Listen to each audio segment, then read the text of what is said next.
Zaki,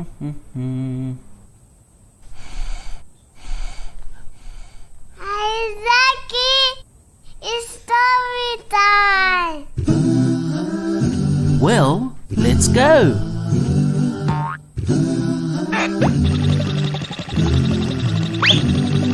The sun is going down and the birds are on their way back home. I make my prayer with everyone, 'cause it's time to learn with so much fun. Come and get around or lay in bed. Open up your hearts and listen to stories from the past, with Kazua and Tufa and Dima too. Come on, oh Zaki, it's story time, with Kazua and Tufa and Dima too. Come on, oh Zaki, it's story time, story time.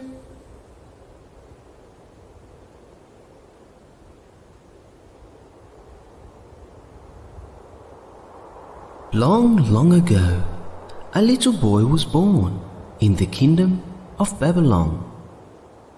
His name was Abraham. He was a very special boy because Allah made his heart and mind clear and gave him wisdom from when he was young.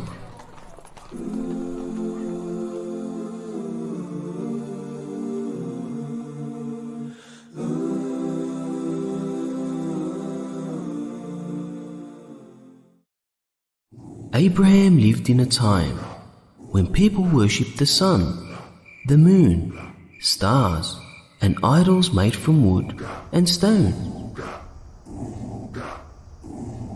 Abraham's father was a sculptor. When Abraham was a young boy, he used to watch while his father carved statues from wood and stone.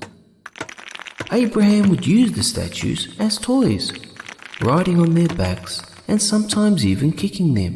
But after a while, he would see the same statues in the temple, with people of the kingdom praying to them. Abraham was confused and asked his father, "Why do you take these toys to the temple?" His father replied, "They are statues which represent our gods. We worship them and ask favors from them, and we give them presents." One day, his father saw him riding a statue, and he became furious. He ordered his son not to play with it again. Abraham asked, "What is this statue, father? It has big ears, bigger than ours." His father answered, "This statue is the God of God's son. These big ears show his deep knowledge." This made Abraham laugh. He was only 7 years old at that time. Time went by and Abraham grew into a young man. Abraham always wondered about Allah, always searching for the truth. He knew Allah could not be a statue. It made him upset to see that the people of the kingdom were still praying to idols, offering them the best of their food, crying and asking them for forgiveness. One night, Abraham left his home and took a walk to a nearby mountain.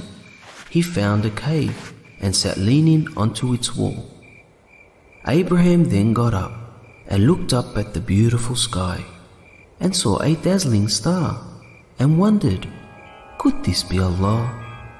But when it disappeared, he said, "I will not worship anything that sets and disappears." He then saw the shining moon rise up and said, "Could this be Allah?" But when it faded, he realized it too could not be Allah. He said, "If Allah does not guide me, I will surely become one of the lost people." Abraham stayed until sunrise, and when he saw the bright sun, he wondered, could this be Allah? It is bigger. But when it set, he understood that Allah could not be something that was created, because Allah is the creator of everything. Abraham put his face to the ground and prayed. He knew that Allah had just guided him to the truth and had chosen him to be a prophet to guide his people. Looking up at the sky, searching for Allah Most High, he rejected the way of worshipping gods of clay. Prophet Ibrahim knew that Allah was near, and that the heart of a Muslim